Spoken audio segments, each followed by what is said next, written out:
বৃহস্পতিবার রাতেই বাসায় ফেরার কথা ছিল ১৩ বছরের স্কুল শিক্ষার্থী মাহিনের।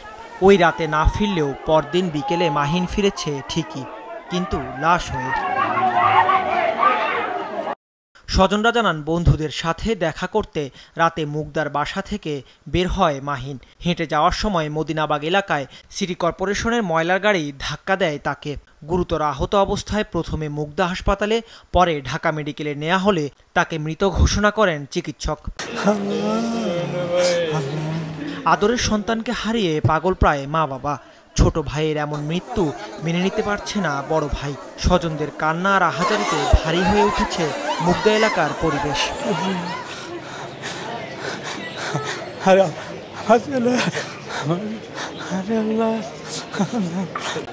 আমি রাতে 9টার সময় শুনছি, আমি 9টায় নরম দিয়েছি। রাতের 12টা, 12:30 সময় হয়েছে।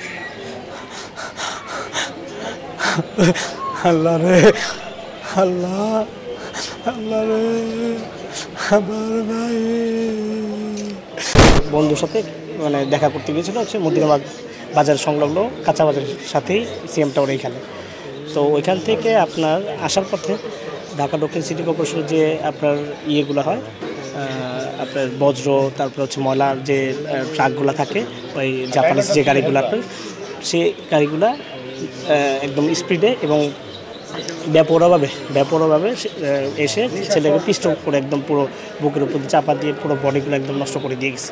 এটা যন্ত্রণা, এটা আহাকার, এটা কষ্ট, এটা বেদনা, কতটা যন্ত্রণাদায়ক যার যায় সে বুঝে এটা কষ্টটা কি। খুব আদরের ছিল, আমার খুব আদরের ছিল। ওরা শাসন করতাম, আদর করতাম, সব কিছু। 2 ভাই বোন তো আমরা, কোনো কিছু খাইলে একা খেতে পারতাম না, একসাথেই খেতাম আমরা। এখন চলে গেছে, আল্লাহ নিয়ে গেছে তারে। তো আমাদের একটাই কথা, সুষ্ঠু বিচার চাই আমরা। এমন দুর্ঘটনার জন্য দায়ীদের সর্বোচ্চ শাস্তির দাবি জানিয়েছেন স্বজনরা। আমার মতন এরকম মা যাতে সন্তান হারা যাতে না হয়, রাস্তাঘাটে এইভাবে যেন রাস্তাঘাটে গাড়ি করে যেন না চলে, সুস্থ মতন গাড়ি যেন যায় আর সুস্থ মতন যেন আসে। আমি সন্তান হারাইছি, আর কোনো মা যাতে সন্তান যাতে না হারায়, আমার এটি সরকারের কাছে এইটি আমার চাওয়া। আমার মাইন খুব আদরের ছিল, আমাদের খুব আদরের ছিল, খুব আদরের ছিল। চূড়া পড়ছে আমার ছেলে, আমার বাইকটা চূড়া পড়ছে, চূড়া পড়া তারপরে গেছে দুনিয়ার থেকে। ড্রাইভার যে গাড়ি চালায় না, হেল্পার যে গাড়ি চালাইছে, এই অ্যাক্সিডেন্ট করে হেল্পার দিয়া, মানে এই হেল্পার দিয়া তারা 200-500 টাকা দেয়, আর ওরা কিছুকে 12,000 টাকা পাইয়া এই 200 টাকা কামলা করে কাম। এদিকে নিহত মাহিনের পরিবারকে সমবেদনা জানাতে তার বাসায় যান ঢাকা দক্ষিণ সিটির মেয়র ব্যারিস্টার শেখ ফজলে নূর তাপস। এ সময় তিনি আশ্বস্ত করেন, এই ঘটনায় দোষীদের সবার বিরুদ্ধে কঠোর ব্যবস্থা নেওয়ার।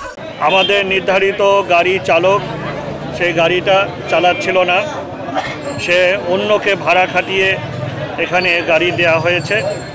এটা আমরা কোনোভাবেই বরদাস্ত করব না।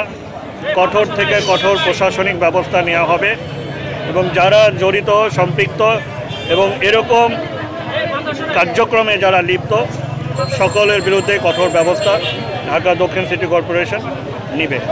এর আগেও আমরা গ্রহণ করেছিলাম, কিন্তু তারপরেও আমরা আজকে দেখলাম যে গতকাল এরকম দুর্ঘটনা আমাদেরকে আমরা পেলাম। এটা অত্যন্ত দুঃখজনক। মাহিনের হত্যার ঘটনায় মামলা করেছে পরিবার, জব্দ করা হয়েছে গাড়ি, আটক করা হয়েছে চালককেও। দাউদ হাসান, মাছরাঙ্গা সংবাদ, ঢাকা।